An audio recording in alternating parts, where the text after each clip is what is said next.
In the cradle of Siberia's vast embrace, where the earth seems to hold its breath against the unrelenting chill, lies a place called Oymyakon. Nestled in the Sakha Republic, along the gentle curve of the Indigirka River, the small village, home to just a few hundred souls, bears a name that whispers of quiet defiance: unfrozen water. It is the coldest permanently inhabited settlement on Earth, a remote outpost where the thermometer once plunged to -71.2 degrees Celsius in the winter of 1924, etching its mark as the pole of cold. Imagine a world where the sun rises late and sets early, where days shrink to mere hours of twilight in the heart of winter, and the air itself crystallizes into shimmering ice fog. Here, the landscape unfolds in endless whites and silvers, mountains cradling the valley like ancient guardians, permafrost gripping the soil in an eternal, unyielding hold. The cold is not a visitor, it is the constant companion, seeping into bones and breath, shaping every moment of existence. Yet, in this frozen symphony, life persists. Not in frantic resistance, but in a steady rhythm of adaptation and quiet endurance. Around 500 residents, mostly of Yakut heritage, move through their days with a grace born of generations. They are herders, fishers, storytellers, people who have woven their lives into the fabric of this unforgiving beauty. As the mercury dips below -50 degrees Celsius for months on end, schools remain open, homes glow with hearthlight, and the river's edge hums with the soft scrape of ice chisels. How does one dwell in such depths of winter?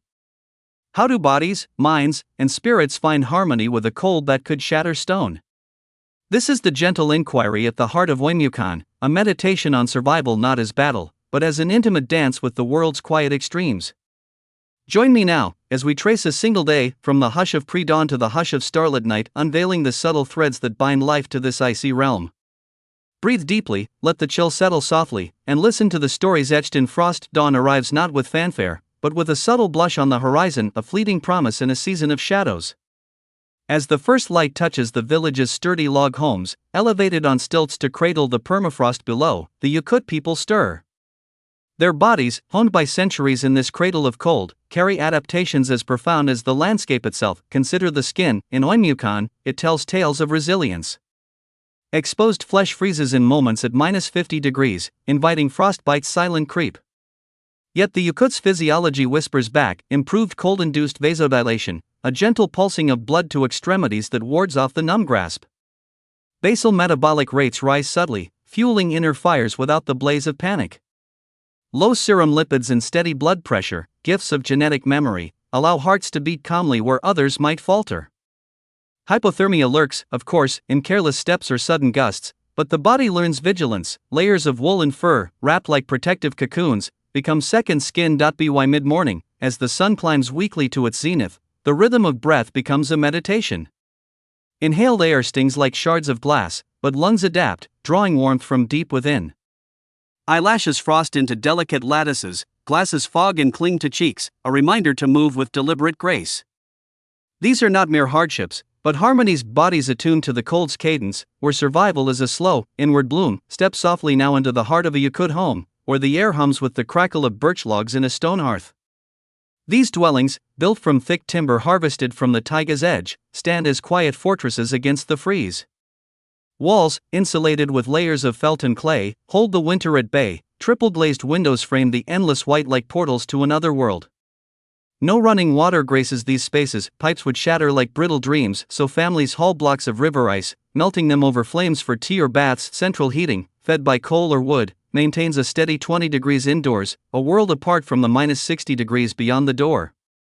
Outdoor latrines, reached via heated paths shoveled fresh each dawn, test resolve. Yet even here, ingenuity prevails. Insulated boots and swift strides turn necessity into ritual. The home is more than shelter, it is a vessel of memory, where generations gather around the Yakut, the hearth spirit, offering morsels of bread in quiet reverence, a nod to ancestors who first kindled fire in this valley. As noon approaches, the scent of simmering broth wafts reindeer stew, rich with marrow and roots foraged in fleeting summers. Meals are feasts of preservation, frozen slabs of horse liver or Arctic Cisco, thawed just enough to yield to the knife. No crops take root in this permafrost prison, so the table reflects the land's bounty high in fats and proteins, a caloric embrace against the cold slow drain. Venturing outward, the village reveals its subtle sentinels. The Oymyakon Depression, a vast basin ringed by the Oymyakon highlands, traps cold air like a bowl of forgotten breath, amplifying winter's hush. Permafrost, a frozen mosaic beneath the snow, defies the sun's timid gaze, preserving mammoth bones and ancient secrets in its grip. Thermal springs bubble defiantly along the Indigirka, their unfrozen waters a lifeline, fished through meter-thick ice for whitefish and salmon, sustenance drawn from liquid veins in a solid world. Navigation here is an art of patience. The Kalima Highway, known as the Road of Bones, snakes through, its path marked by cairns and memory. Blizzards erase trails overnight, yet locals read the land's subtle cues, the lean of snowdrifts, the river's muffled song beneath the ice. Lack of water? It sleeps in solid form, waiting for the axe. Heat? It hides in the earth's faint warmth, coaxed forth by hand. These challenges are not barriers, but invitations to deeper knowing, a landscape that teaches humility with every step. Beyond the village's edge, life unfolds in whispers of adaptation. Plants, humble architects of endurance, hug the ground in the short taiga fringes. Dahurian larch, their needles a soft green in summer, shed to bare branches that defy desiccation.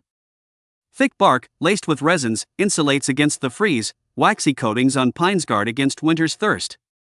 Mosses and lichens carpet the tundra, low and resilient, bursting into fragile blooms when solstice sun lingers. These are not bold conquerors, but patient weavers, binding soil to sky in cycles of dormancy and renewal. Animals, too, compose their verses. Yakutian horses, descendants of 13th century migrants, roam with manes like woven frost, their compact frames and thick pelts evolved in mere centuries, trapping heat like living quilts. They graze on snow-swept shrubs, fat reserves sustaining them through endless nights.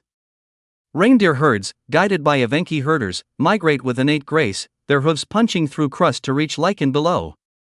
Wolves prowl in silver packs, fur dense as midnight clouds. Arctic foxes curl into furred spheres, tails as blankets.